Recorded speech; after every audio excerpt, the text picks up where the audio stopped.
Hello, here's your night before news for your GCSE drama mock exam on Thursday the 21st of November. Just a reminder, the exam is 90 minutes and you're answering it on Find Me, and section B is your live review. Most of you are answering it on Warhorse.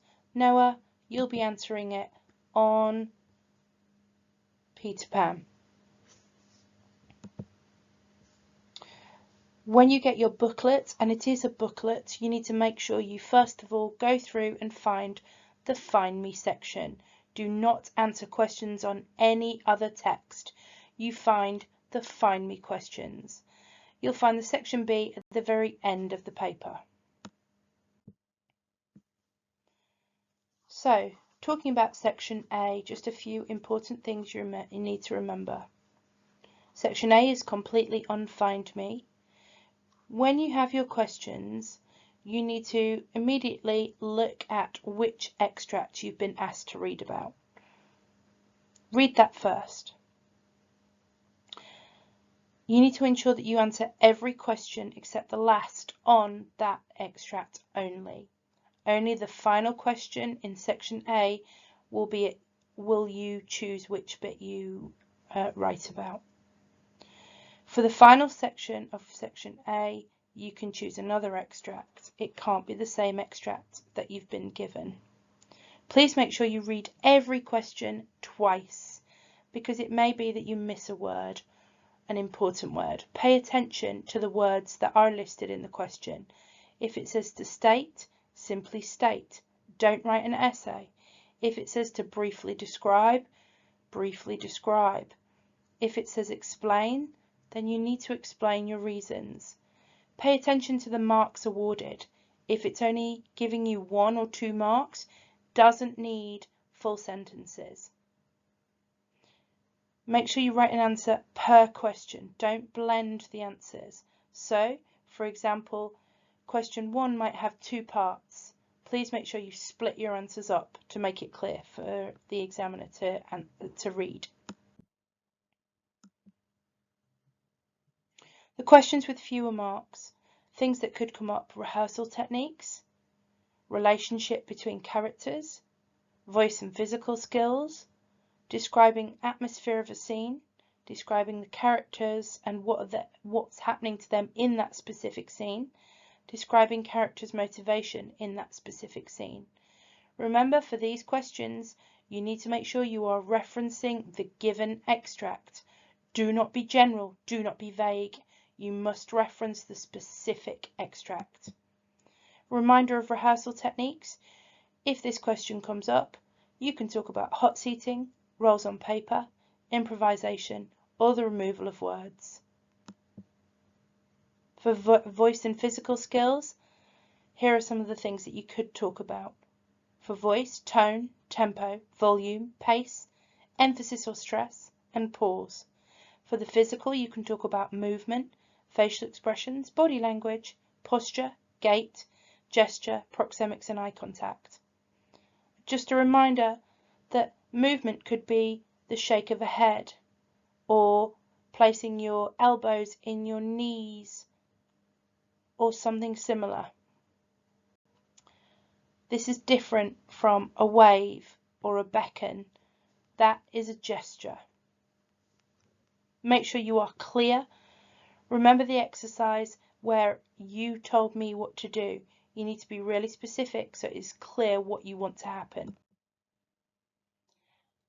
For the larger, longer acting question, it could be 10, 12 or 15 marks. The chances are it will be a 15-mark question and you'll be able to choose the extract.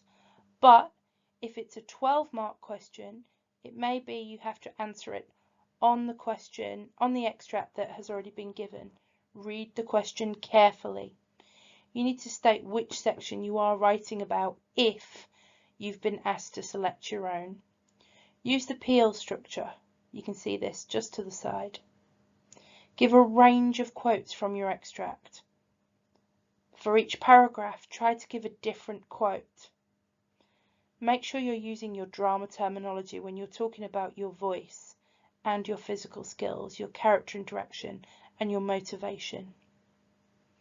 Paint a clear picture. That means be detailed exactly what you want your actor or what you as the actor will do. Make sure you discuss every bullet point. If you don't mention every bullet point, you will not be able to get the full amount of marks. You don't have to do it in the order. You can do it in any order. Aim to write a page. For the design question, again, this could be a 10, a 12 or a 15 mark design question. The chances are it will be a 12 mark, but expect any. Again, if it is a 12 mark, you'll be designing specifically for that extract, or a 10 mark. If it's a 15 mark design question, you'll be asked to choose the extract. So read the question carefully. Make sure for this design question you are referencing the original staging conditions. Use the structure of idea, you can see it just to the left. Be sure to state which stage convention you are designing for if it's not given. If it is given, if it tells you to design for a thrust stage, you must ensure that you are designing for a thrust stage. Ensure you're using your drama design terminology. Paint a clear picture. You can revise well for this by designing set for various different scenes. You can plan your lighting, pre-prepare your sound. Do this now. Ensure you discuss every bullet point and aim to write a page again.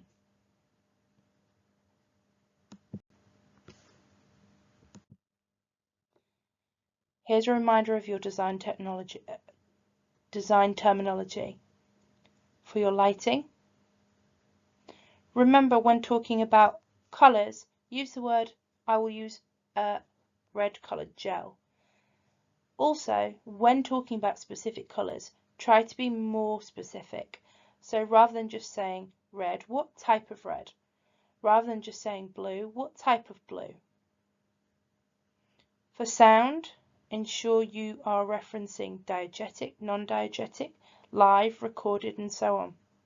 If you're talking about music, try to give specific songs. Do not just say violin music, piano music. What kind? What tone? What feel would the piano music have? We haven't looked at costume, hair and makeup in detail yet. However, if a costume, hair and makeup question comes up, try to discuss the following: the colour, the length, the cut, the pattern, style, fabric, the era of which the garment is made for. Is it 50s? Is it 70s? Is it modern day? The condition, old, new, torn, and prosthetics refers to makeup. Are you having tattoos, scars, bruising, a larger nose, wrinkles? All of this counts for prosthetic makeup. For set design, make sure if you are designing, you give it a wow factor, something that you know the examiner won't have seen before. You can use projection. You don't just rely on projection. Try to include other things as well. They want to see levels. How can you get levels into your design? Colour, the material of the things you're using. So is it wood? Is it glass? Is it plastic? The backdrop, if at all. Trucks, flats, stage furniture. And remember, if you're asked to design for in the round, then your set will be very different to if it's proscenium arch or thrust. And here is a reminder of your staging conventions. If asked to discuss staging, this is a question generally you want to avoid, but if it comes up and you don't have an option, you're talking about the convention, you're talking about entrances and exits, where things happen, where the action happens on stage or indeed off stage. Remember, have a little think about what the pros and cons are of each of these staging conventions, and think about where set needs to be placed, but also what happens to lighting. You don't want to be shining lights in the eyes of audience members. Make sure you make the examiner aware that you know about that. A reminder, there is no end on. We are not using end on. We're using proscenium arch. Section B is your live review. For most of you, this is Warhorse. For Noah, this is Peter Pan. For section B, please go to the end of the exam and you'll find that. You need to make sure you read both questions to decide which one you want to do, but you will answer only one. It's advisable to answer the design question, but read these first and choose. Avoid talking about voice or staging. These two are really hard. Follow the MDWO structure. Monkeys don't work out, remember? Or Miss doesn't work out, whatever you prefer. Ensure you paint a picture. Be detailed. Really imagine that the examiner hasn't seen this production and you're trying to tell them exactly what you saw. It doesn't matter if you need to make a few things up. And ensure that you say why it happened, what their reason for it was, and what you thought of it. Not what you thought of the entire play, the acting, what you thought specifically about whatever you're talking about. So, did the lighting give you a feeling of nostalgia? What about the rest of the audience? Did that do it for you as well? Did it do it for them as well? And you should aim to write a page. At the end, go back and check everything. Keep an eye on your time. Remember, roughly 1.5 minutes per question.